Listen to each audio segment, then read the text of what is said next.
Okay, so it's a little loud over here. People are asking how come we haven't been doing videos. We've been like super busy. I'm gonna show you a little video on how we do wet setting and buffing, why we do it.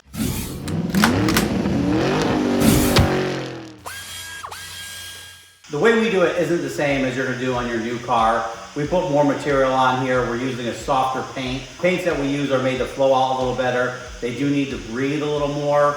So what we end up doing is we'll paint it, we'll let it sit for a few days, and then we're gonna cut it with a coarser grit sandpaper, and then we're gonna let it just air out and breathe. What I find is if I cut the surface and let it breathe, the next time we go to sand it and go through all of our stages of sanding and buffing, our final result will be the actual result that we want, and it will stay there. If we don't cut it and let it breathe out, a lot of times you'll sand it, you'll buff it, and then you might see something like a urethane wobble or something that you didn't want there. So anyways, I'm gonna go through and sand this down. We're starting off with a coarser paper right now. We're gonna put a little bit of water on here. Always making sure that we're sanding at angles. We're really not putting a lot of pressure here. We don't have any blemishes or real defects we have to get out. What we're trying to get out is actually urethane wobble, any small imperfections. And then once we get that urethane wobble out, we're gonna move to trying to sand and polish and buff sand, buff and polish the entire finish out to get rid of any of the paint's fingerprints. Because every clear coat has its own little unique fingerprint. When you get it in a certain light, you can see it. So what I'm doing right now is I'm just sanding it, always being careful of your edges. And I'm going to show you, hold on, let me grab that camera over here. Okay, so now I sanded that. We're gonna squeegee this off and see, I saw there were some imperfections here, so I kind of wanted to use this area to show you. So now as you can see, as this area dries, oh, that's actually not an imperfection. Okay, so as you can see, sanded this down, it's turning white. You can see some of the dark areas that haven't been sanded fully yet, the shinier areas. You see there's actually a little imperfection that we're gonna sand out right now. And now I'm just gonna come back and hit these edges here. Anywhere I saw any shiny paint or any urethane wobble. I always count how many strokes I'm sanding with. Okay, let's see where we're at here.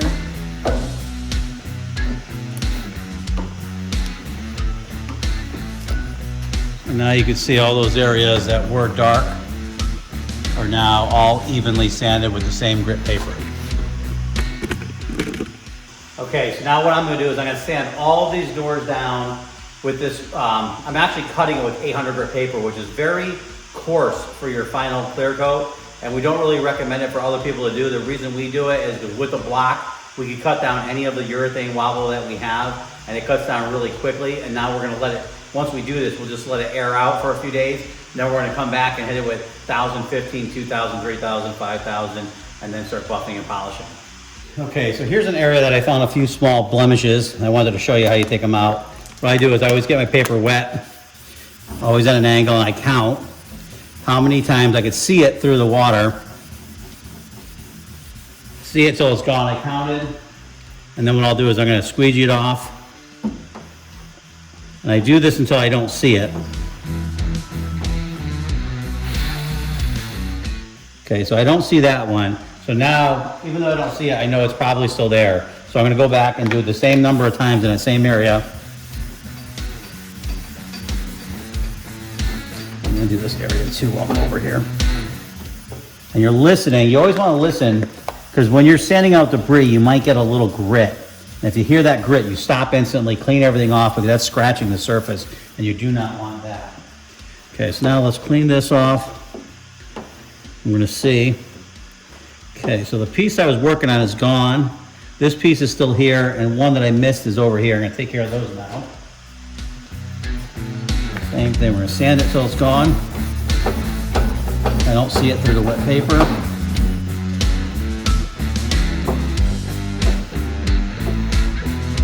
Still see it there. Right over there, okay. Never stand in the same direction. Always at angles and always moving around. Listening to hear if there's any grit, so you don't want to scratch anything. It's gone. Okay, so that one is gone. We're gonna take and do it a few more times, just for good luck. Make sure it's going. A little grit there, clean everything off. Now I'm gonna move to this area. We're gonna get this last remaining one out. Here, a little grit, clean everything off, rinse it. Okay, so now, you always wanna clean your surface. You never wanna let any of your wet sanding compound, or your wet sanding residue sit on any surface because it could bake back in there. So we're gonna clean this off and give it a final inspection. As I'm wetting this, I'm looking too, because when you wet the surface, you can kind of see if there's any imperfections in there.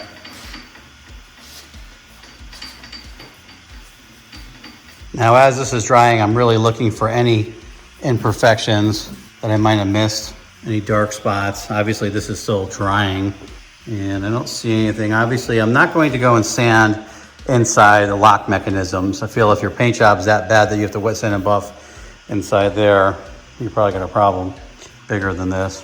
All right, so now it's been about 2 days. We cut this down with 800 grit and we let it sit.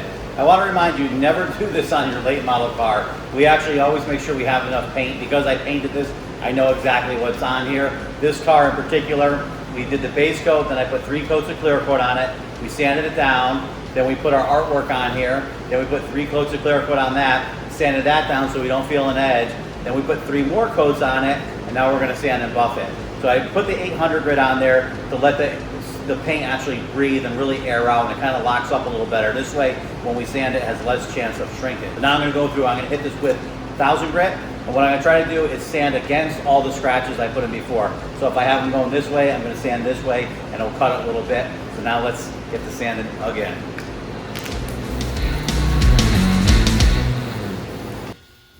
Okay, so 1000's done now. I basically went over each spot about 20 times, so that's what I kind of roughly came with the time before. So now it's time to clean this door off really good, inspect it, and then move to 1500 grit with a block by hand. And now this is the last time we're using a block. We're actually gonna do 2000 grit. Everything looks good. What's kind of neat is once you hit 1500 and go to 2000, you'll start to notice that the paint actually starts to have gets softer and starts to have a shine a little bit. So we're gonna do 2000 and then I'll be right back. All right, now the whole thing's sanded with 2000 grit by block, by hand. Now I'm gonna jump to, and this is kind of redundant, and I'm not saying this is the right way to do it, this is the way we do it, and I have reasoning why we do it this way. We just found that the block sanded with 2000 by hand, and then come at it and go with the actual, this is a special DA specifically for doing wet sanding. It goes at like a different RPM. So now by doing the hand sanding, that gets as flat as possible. Now the 2000 really doesn't cut a lot, but I wanna make sure that we work out any scratches that are underneath it. So now I'm gonna spend a little bit of time going through this whole door with this 2000 on the DA.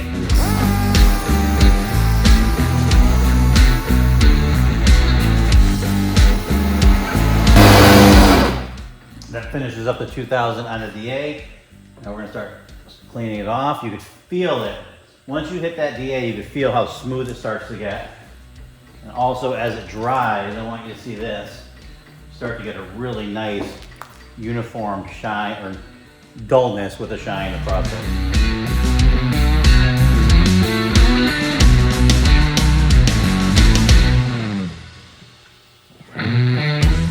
Now we're switching from 2000.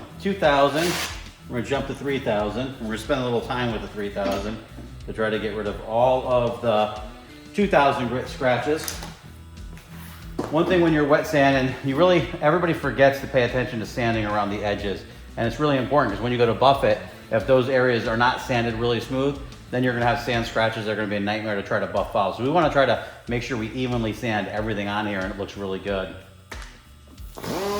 Also, I don't know if I mentioned, we always put a little bit of dish soap in here, and this way it glides a little better. Still, also listen to make sure there's no grit or anything in there when we're sanding.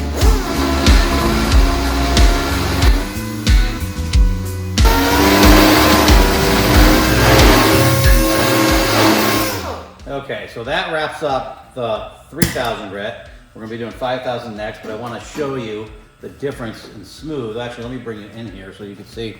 We'll go right back to where we did before. Okay, so this is pretty close to where it was, right? We had done the 2000. So now, if you rewind and then play it again, you'll see the difference between the 2000 grit on the DA and then the 3000 grit. So as it dries, you'll notice it's even shinier. And what's nice is you could actually look through there and see any imperfections or any scratches that you might have mixed, and then you could take care of them before you do your final buff. Now we're about to do 5000 grit. Just hit it with 5000 and we're cleaning her off. Now you can see the 5000, I'm not going to 9000 grit on this one. We are gonna go straight to buff from here. But now you can kind of see, let me take you off here. You can see how much shinier it is. And that's right with the 5000 grit. So now you can really kind of inspect it before you buff it and see if there's any flaws that you missed. All right, so this is personally where I get a little nutty. So we just wet sanded this with 1000 grit by hand, 800, 1000, 15, and 2000 all by hand. Then we went and jumped to the DA and did it with 2000, 3000, and 5000. Now we're gonna hit it with a wool pad and a #1 compound, which is a grittier or heavier compound, which basically takes out 1000 grit scratches. So we're kind of going backwards. The reason I do this, everybody has it does it a different way, is I kind of like that we sand it. Like the old school days when we did it, our compounds that we did were actually more gritty. So they actually slowly sand the surface and you get a really nice finish. The newer stuff is made to more heat it up and kind of almost like melt it and mold it together. And it doesn't really work good with some of the higher end restoration stuff, because when you start heating up the paint towards the end, you're gonna put the fingerprint back in it. You could put some more urethane wobble back in it, and you really don't want that. So now that I have it with 5000, even though I'm going to #1 with wool pad, we're gonna take it with the slower, or just get slower RPM, and we're gonna try to very slowly move this 5000 grit scratches out. So here we go.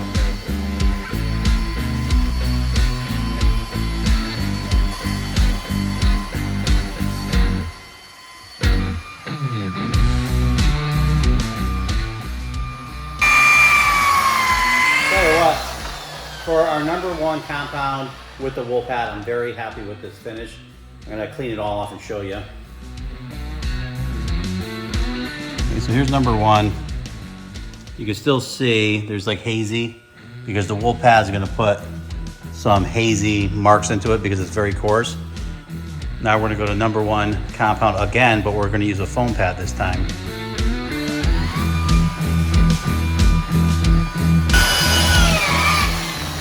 Okay, so even though this is our #2 polish, and we've already done 3 buffs, #1 was with a wool pad and a foam pad. Now we're doing #2 with the foam pad, and you can see quite a big difference already. As soon as we put the #2 pad on here and buffed it, it starts to bring back a lot more depth in the paint, brightness, and clarity. Okay, we're gonna move to #3 now.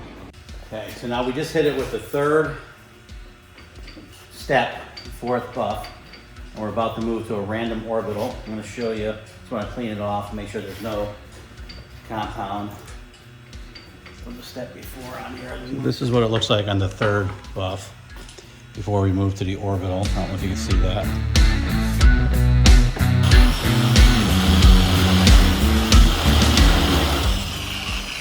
Okay, one more step to go. We're going to clean this off and take a look at it. Okay, now we're ready for the last polish. One more to go.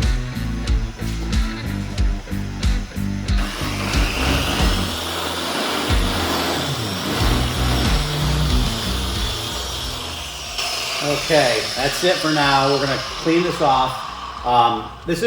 We did do like a full, obviously wet sand, buff, and polish right to the end. However, even though this car is getting the white glove treatment when we finally assemble it, we are still going to have to go through and do final buffing and polishing at the end. But this way, all of the hard to get areas behind the handles, all that stuff is already done. So if there's any finickiness that we need to take care of, it's going to be right in the open and really easy to do.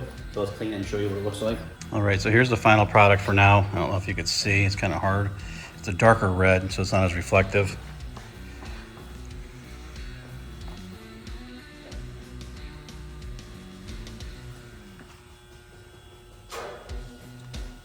So I'd say this is, whatever imperfections are going to be on here that need to be buffed out later are extremely minor. This system here we used Glasurit base coat and clear coat and their primers. And we use the Meguiar's 3M compound system. All right, so I'm gonna finish cleaning off this door, then this door is going over to final assembly and it's gonna sit there, and then we gotta do this to every single piece of the vehicle before final assembly, and I'm not gonna show you all that, but at least you got to see this.